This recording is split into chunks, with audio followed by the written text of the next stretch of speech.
It's not every day you come across a display that looks good while also being quite good looking itself. Surely Apple's Studio Display is good looking in the aesthetic sense, but in the being a display sense, well, you've been watching the opening of this video on the Studio Display. No trickery, just a camera filming the Studio Display displaying this video. The name Studio Display is actually a bit of an understatement for me because it really ticks off more than just one peripheral on your desk. It's a gorgeous 5K display, but it also single-handedly ticks off your need for a webcam, microphone, and very prominently, speakers. But before we even start talking about all the things that make this more than just a display, let's actually talk about the display first. Now, I'm not gonna pretend like I've never seen a 27-inch 5K display from Apple before.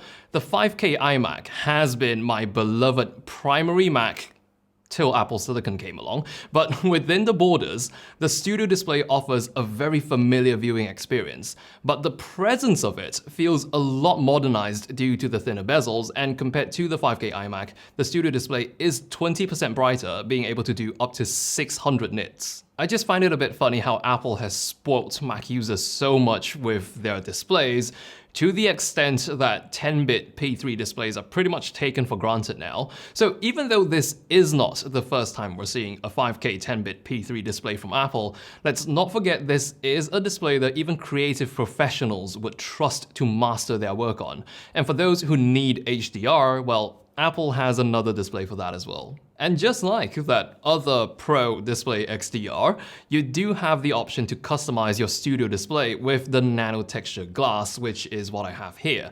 Now, Apple says this is not a coating because the nano-texture is etched into the glass itself. The result of that is a finish that does a truly excellent job at suppressing reflections on your display. It diffuses those reflections so well that even bright light sources coming from directly behind you do not interfere, let alone obscure the content being shown on your Studio Display. Even right now, we've got a few big studio lights hitting the surface of the display directly, and honestly, this has been the easiest display to film on camera because we barely had to worry about reflections at all.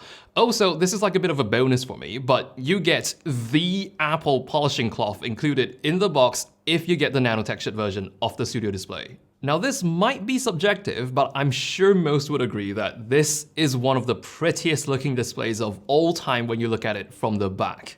The only ports you'll find here are 4 USB-Cs. One of them is a Thunderbolt port for connecting the display to your computer. The other 3 are USB 3.1 ports that can go up to 10 gigabits per second.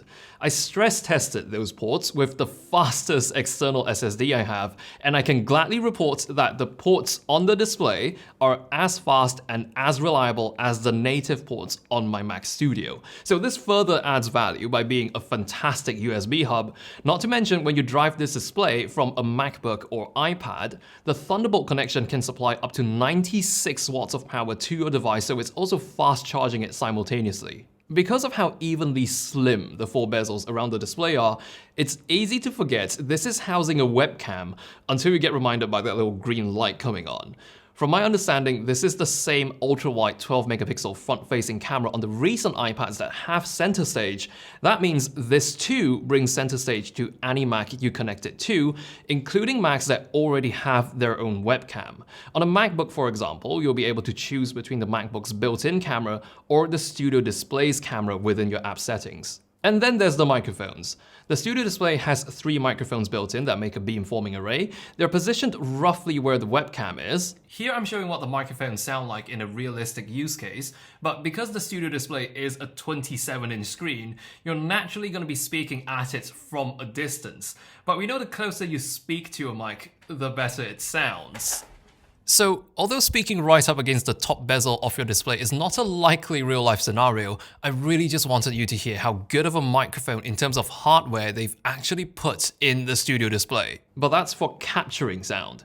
The way this delivers sound is definitely overstepping its job scope as being just a display. Here's how they sound like recorded through a condenser microphone, and I'll even play some music through it as we talk.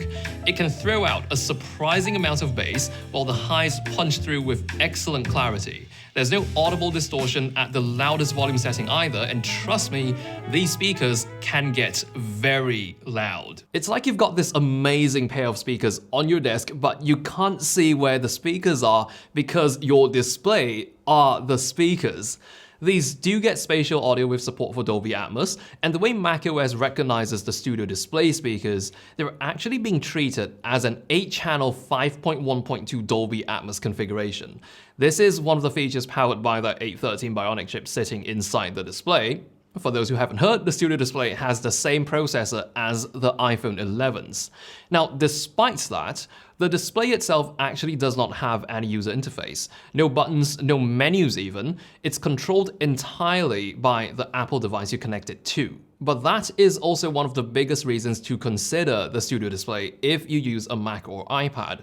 Because it's an Apple display, the way it integrates with your other devices is on a level unattainable by any third-party display. It starts with things as simple as being able to change the display's brightness directly from your keyboard, which for third-party displays would be a painfully long process of navigating the display's overlay menu system. It then extends to enabling more advanced features like a list of reference modes built into macOS that conforms the display output to match one of these industry-defined standards.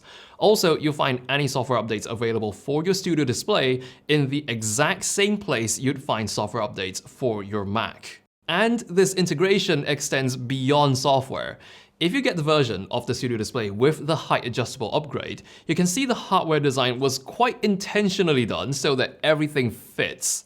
If you have the Mac Studio on your desk, your display will never collide with your Mac Studio even at its minimum height, and if you use it with an iPad or MacBook Pro, raising the display moves it out of the way so you can see both screens without any overlap. So in case anyone's on the fence for the height adjustable upgrade, I would say it's worth paying for if you see yourself using it in a configuration like this. That all being said, it's really not hard to see that the Mac Studio was the main product that the Studio Display was designed for. This was released alongside the Mac Studio to complement it, but I would say it actually goes as far as completing the experience. Think about it. This is the way your Mac gets presented to you. Through the Studio Display is how you see and hear your Mac, so it's kind of like the missing piece to unlocking an iMac-like experience for your Mac Studio. It gives you everything you need in a visually minimal package. I've been using the Studio Display with the M1 Ultra Mac Studio, and it has been nothing short of a mind-blowingly good Mac experience. I'll be sharing my thoughts on the Mac Studio as well in its own video, so until then, I guess I'll see you in one of my other videos.